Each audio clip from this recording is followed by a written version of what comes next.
Blood smells exactly like old pennies, and aviation fuel smells like a migraine. Those two scents were fighting for dominance in the cramped fuselage of the battered transport when the SEAL commander screamed his question over the deafening gunfire.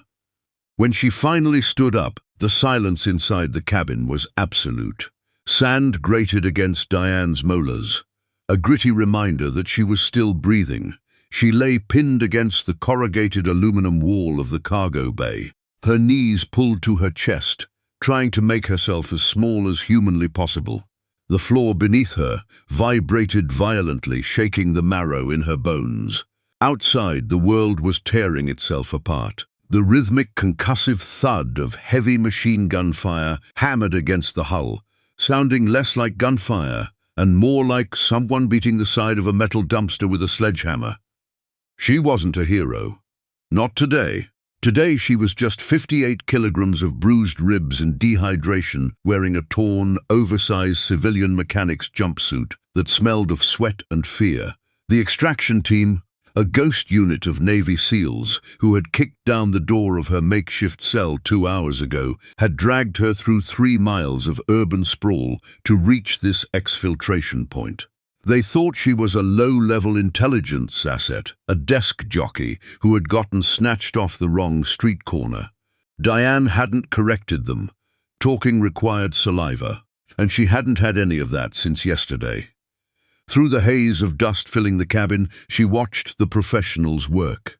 They moved with a terrifying mechanical efficiency. Hayes, the squad leader, was a massive shadow by the open troop door, his rifle barking in short, controlled bursts. Besides him, a younger operator named Gibson was bleeding from a shrapnel tear in his shoulder. But he was still feeding belts into an M2400, his face a mask of bored concentration. They didn't look like they were fighting for their lives. They looked like they were doing yard work, but things were going wrong fast. The exfil bird, an old unbranded Mi-17 transport chopper that the CIA had likely bought with a duffel bag of untraceable cash, was screaming. The twin turboshaft engines mounted above the cabin were whining at a pitch that made Diane's dental fillings ache. They were supposed to be airborne 3 minutes ago. Suddenly, the pitch of the engines started. A distinct, sickening pop cut through the roar, followed by the sound of shattering plexiglass. The heavy aircraft lurched sideways, the right landing gear slamming hard into the cracked tarmac. Diane's head cracked against the bulkhead, sending a spray of white-hot sparks across her vision. She tasted copper. Bile surged up her throat, hot and sour. She swallowed it down, coughing violently into the collar of her filthy jumpsuit. "Pilots hit!" Gibson roared, dropping his weapon and scrambling toward the cockpit. The chaos inside the cabin spiked. Hayes pulled back from the door, his face streaked with a mixture of grease and someone else's blood. The cabin was filling with acrid grey smoke. It smelled like burning plastic and hot electrical wires, a scent that made Diane's stomach instantly turn over. It was the smell of a dying aircraft. Gibson re-emerged from the cockpit threshold. He wasn't dragging a body, he just looked at Hayes, his eyes wide, shaking his head. A single frantic gesture. Dead. The heavy machine gun fire outside intensified, tearing through the thin skin of the fuselage above their heads. Sunlight pierced the cabin in jagged beams through the fresh bullet holes. Dust danced in the light, oblivious to the slaughter. Hayes grabbed the radio handset hanging from the ceiling, screaming into it, but the cord was severed, dangling uselessly in the smoky air. He threw it down, his massive chest heaving. The chopper was a sitting duck. The rotors were still turning, slapping the air with a sluggish, heavy rhythm, but they weren't generating lift. They were just a beacon announcing their position to every hostile within a 10-mile radius. Diane's right knee began to tremble, a violent, uncontrollable twitch. She pressed her hand flat against her thigh, trying to force it to stop. Her heart was beating so fast, it felt like a continuous, localized flutter in her chest. She wanted to stay curled in a ball. She wanted the SEALs to figure it out. They were the operators. They were the ones with the armor, the guns, the training. She was supposed to be the package. Packages don't fly the mail truck. Check the co-pilot's seat. Hayes barked over the noise, his voice cracking with the strain. Empty, Gibson yelled back. It was a single pilot op. Hayes looked around the cabin. His eyes darted over his men, assessing them, looking for a miracle. They were shooters, medics, breachers, not aviators. The heavy incoming fire chewed another line of holes across the tail boom. The aircraft shrieked in protest. Time was collapsing. They had seconds before a rocket-propelled grenade found them and turned the cabin into a closed-casket funeral. Hayes gripped a stanchion, leaning into the center of the cabin. His voice, when it came, wasn't a command. It was an act of desperation, loud enough to scrape over the roar of the dying engines and the incoming fire. "Can anyone fly this?" Diane stopped breathing. The smoke burned her eyes, making them water. Her knees stopped trembling. A heavy, suffocating silence seemed to drape over her, muting the gunfire, muting the screaming engines. She looked down at her hands. They were coated in dirt and dried blood. Her fingernails were cracked. They didn't look like the hands of a pilot. They looked like the hands of a victim. She hated flying rotary wings. She was a fixed-wing combat pilot, an A-10 Warthog jockey, who was used to armor-plated bathtubs and forward momentum. Helicopters were unnatural. They didn't want to fly. They just beat the air into submission until it let them off the ground. But a Mi-17's control layout was standard enough. A collective, a cyclic anti-torque pedals. Physics was physics. She closed her eyes. She felt sick. If she stood up, she was responsible. If she took the yoke and they died, it was on her. If she stayed on the floor, they would definitely die. But it wouldn't be her fault. It was a cowardly, miserable thought, and she hated herself for having it. The fuselage groaned as another volley of rounds hammered the armor plating near the nose. Diane opened her eyes. She uncurled her legs. Pushing her hands against the vibrating aluminum floor, she forced her battered body upward. Nobody moved. For a fraction of a second, the entire cabin seemed to freeze.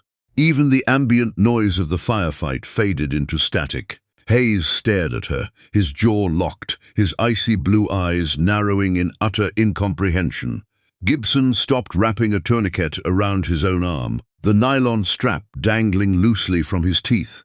They looked at her the way you look at a dog that just started speaking algebra. She was a ghost, a battered, 5'5" civilian package with a black eye, a busted lip, and clothes that looked like they had been chewed up by a lawnmower. She wasn't supposed to have agency. She was cargo. "Sit down," Hayes ordered, his voice flat, dangerously calm despite the chaos outside. He reached out a thick, gloved hand to push her back to the deck. "You're in shock." Diane slapped his hand away. The smack of her palm against his tactical glove was sharp, stinging. Hayes blinked, genuinely stunned. "Get out of my way," Diane rasped. Her voice sounded like crushed gravel. Her throat was so dry. It felt like it was tearing with every syllable. She didn't wait for him to move. She threw her shoulder against his chest, shoving past the massive seal with a leverage born of pure distilled adrenaline. She staggered toward the cockpit threshold, her boots slipping on spent brass casings rolling across the deck. The smell hit her before she even crossed the bulkhead. Copper, voided bowels, and the sharp chemical tang of raw hydraulic fluid. The dead pilot was slumped hard against the left side cyclic, his headset knocked askew, the visor of his helmet smeared with a thick, dark paste. A heavy caliber round had punched through the reinforced plexiglass canopy, taking most of his neck with it. Diane didn't gag. The cynical, detached part of her brain, the part she had spent a decade training at flight school and in combat zones, slammed a steel door down on her emotions. She couldn't afford to see a human being right now. She just saw an obstacle. "Pull him out!" She barked over her shoulder, not looking back. Gibson materialized beside her. He didn't ask questions this time. He grabbed the dead pilot by the harness straps and heaved backwards. ripping the body out of the seat with a sickening wet sound. Diane slid into the pilot seat. It was still warm. The fabric was soaked with blood, soaking instantly through the thin material of her jumpsuit, plastering against her thighs. She shuddered, a raw, involuntary physical rejection, but her hands were already moving. She grabbed the cyclic. It was slick. She wiped her right hand violently against her chest, smearing the dead man's blood into her jumpsuit to get a dry grip. Her eyes scanned the instrument panel. It was a chaotic mess of analog dials, Russian lettering and cracked glass. Caution lights were flashing in a frantic, blinding yellow sequence. Master caution. Hydraulic pressure low. Generator 2 offline. Are you out of your mind? Hayes was suddenly standing behind her, shouting over the roar of the rotors.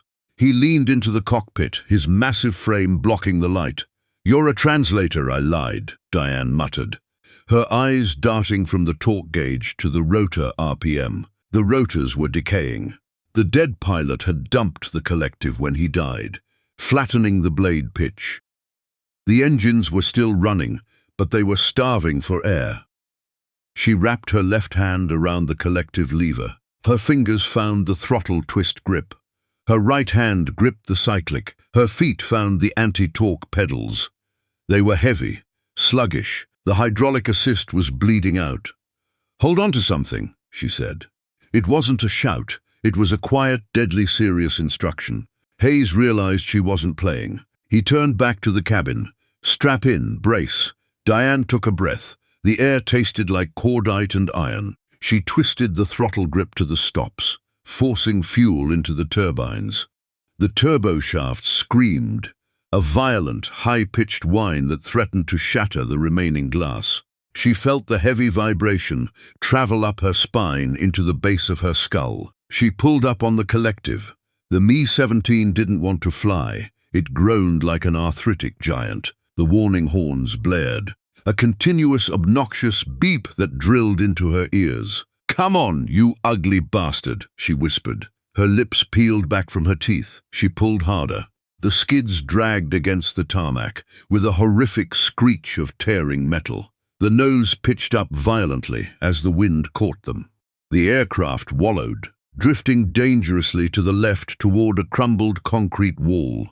Her right leg drove into the pedal, fighting the heavy, unresponsive rudder. Her knee was screaming in pain, a sharp, stabbing agony, where she had bruised it in the cell. She ignored it. More bullets hammered the underside of the belly. A spiderweb crack exploded across the plexiglass right in front of her face. She didn't flinch. She dumped the nose forward, trading altitude for airspeed. The heavy bird cleared the concrete wall by less than 3 feet, the skids clipping a coil of razor wire and dragging it into the air. They were flying. It was ugly, it was agonizingly slow, and the controls felt like they were set in wet cement. But they were flying. Behind her, she heard Hayes breathing heavily into the headset he had scavenged from the floor. He leaned forward, his face inches from her ear. "Who the hell are you?" he yelled over the rushing wind. Diane didn't look at him. She kept her eyes locked on the horizon, watching the tracers zip past the nose like angry, glowing hornets. She adjusted her grip on the bloody cyclic, her jaw set tight. "Just the package," she said. Airborne didn't mean safe. It just meant they had further to fall. The Mi-17 shuddered violently with every rotation of the main rotor, a rhythmic, bone-jarring thud that traveled straight up Diane's spine and settled in the base of her skull. The instrument panel was a Christmas tree of catastrophic failure. The master caution light flashed a blinding, angry yellow, casting a sickly glow over the dead pilot's blood still pooling in the crevices of the center console. She ignored the lights. Lights didn't fly the helicopter.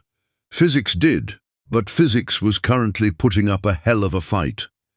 The hydraulic pressure gauge dropped steadily, the needle twitching as amber fluid bled out from a severed line somewhere in the roof overhead.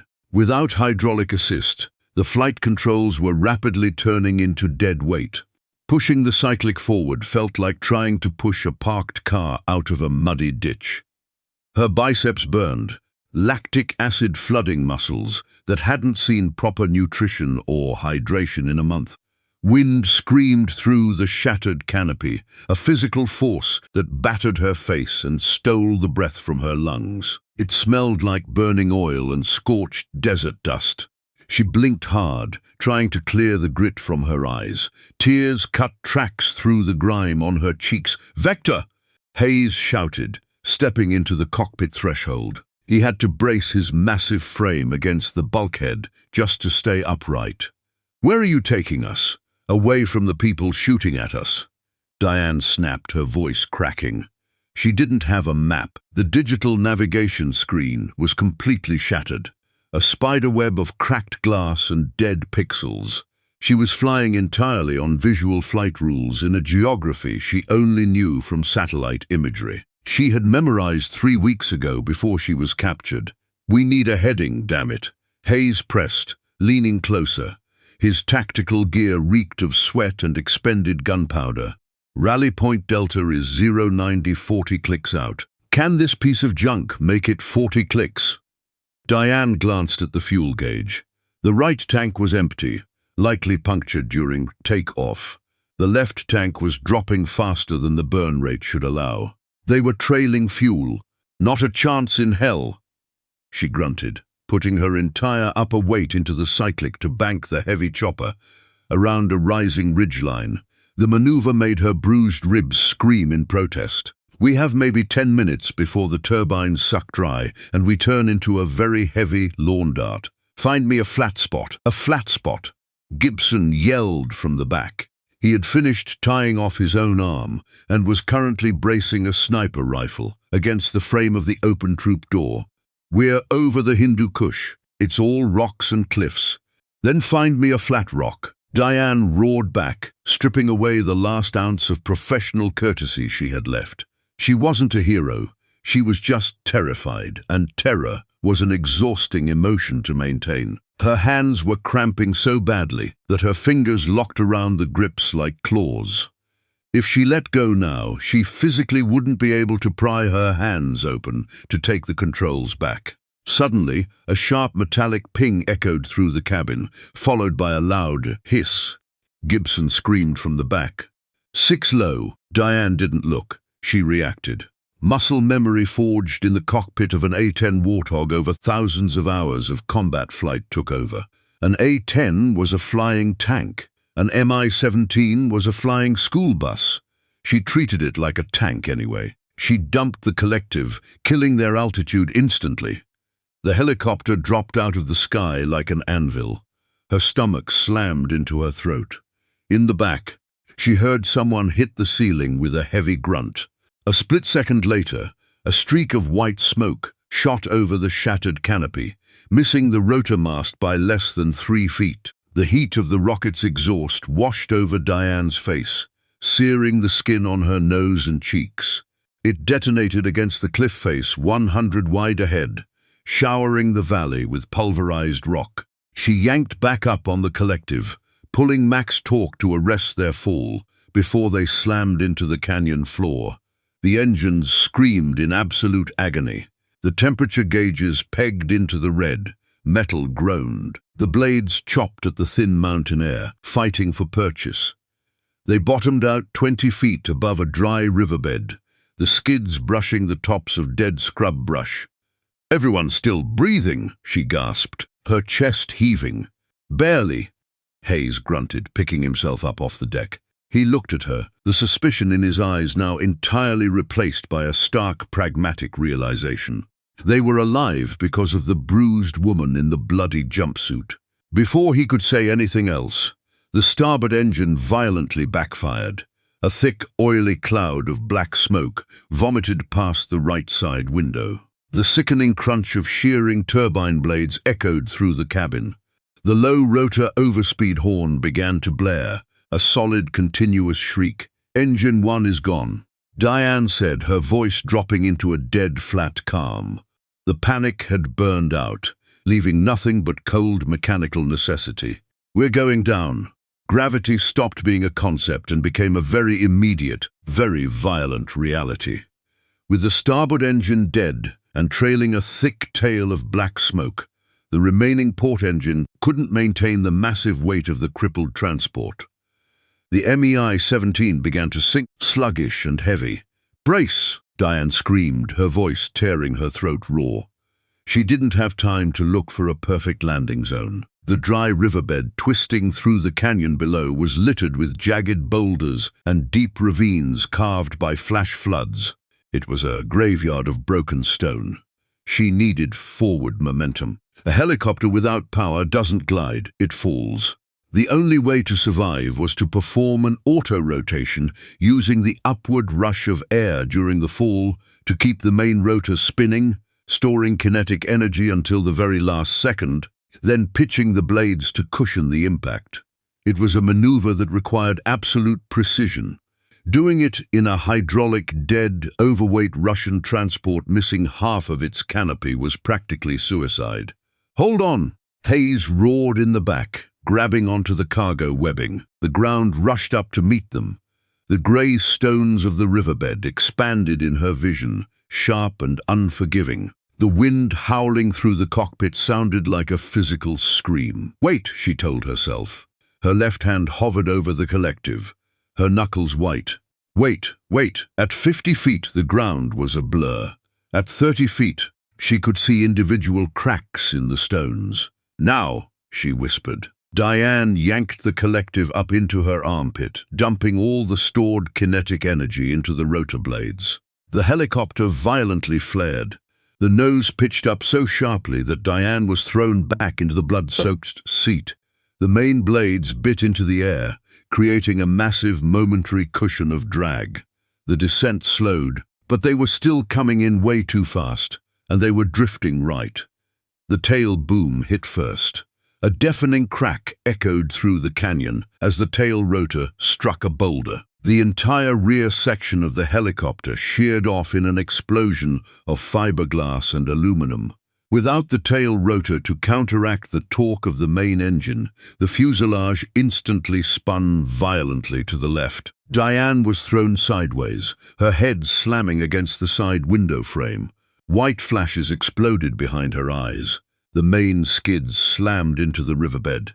The metal buckled and collapsed instantly, driving the belly of the aircraft hard into the rocks. The impact was catastrophic. It felt like being rear-ended by a freight train. Every bone in Diane's body compressed.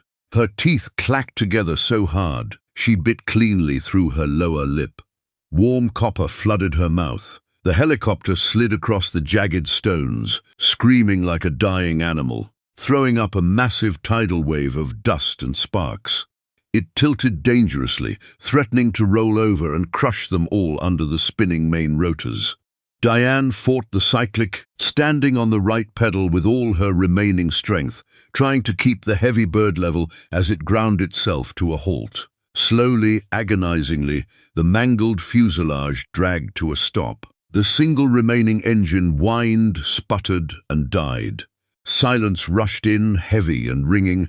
It wasn't truly quiet. The metal of the airframe ticked and pinged as it cooled, and fluid hissed as it dripped onto hot exhaust pipes.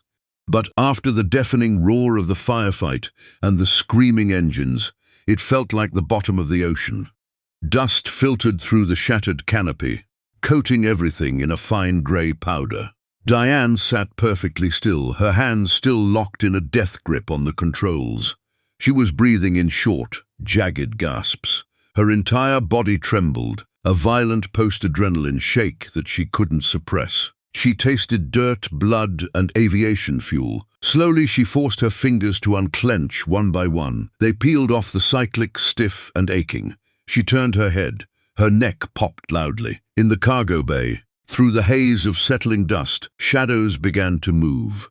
Hayes unclipped himself from the bulkhead. He looked battered, his tactical helmet knocked askew, a fresh cut bleeding freely down the side of his face. Gibson was on the floor, groaning, clutching his bad arm, but he was moving. Hayes stepped heavily over the debris, walking towards the cockpit. He didn't look angry anymore. He didn't look commanding. He just looked exhausted. He stopped at the threshold, staring down at Diane. She stared back, her chest heaving, blood dripping slowly from her chin onto the collar of her filthy jumpsuit. For a long moment, neither of them said a word. The hierarchy of the military, the rigid lines between rescuer and package, operator and civilian, had been completely obliterated somewhere in the last 5 miles. Hayes reached into his tactical vest. He pulled out a battered OD green plastic canteen. He unscrewed the cap and held it out to her. "You drink first," the SEAL leader said, his voice quiet, stripped of all its previous bravado. Diane looked at the canteen. It was scratched and covered in dust. To her, it looked like the Holy Grail. She took it with a trembling hand, lifting it to her cracked, bleeding lips. The water was warm, tasting faintly of plastic and iodine. It was the best thing she had ever tasted. "Thanks," she rasped, handing it back. Hayes took a drink, capping it and hooking it back onto his vest. He looked out the shattered canopy at the desolate rocky canyon surrounding them. They were miles from anywhere, in hostile territory, sitting in a smoking wreck. He looked back down at her. "So, attends?" Diane managed a weak, painfully lopsided smirk. "Warthogs, yeah." Hayes nodded slowly, a profound respect settling in his tired eyes. "Good to know. Now let's get out of here before this thing catches fire." If this gritty, white-knuckle crash landing left you breathless, hit that like button and share the story with a friend who loves intense, grounded military thrillers. Diane and the SEALs survived the crash, but now they are stranded deep in hostile territory, with no comms and the enemy closing in. What's their next move? Drop your survival predictions in the comments below. Don't forget to subscribe and ring the bell so you never miss the next pulse-pounding chapter. Stay sharp out there.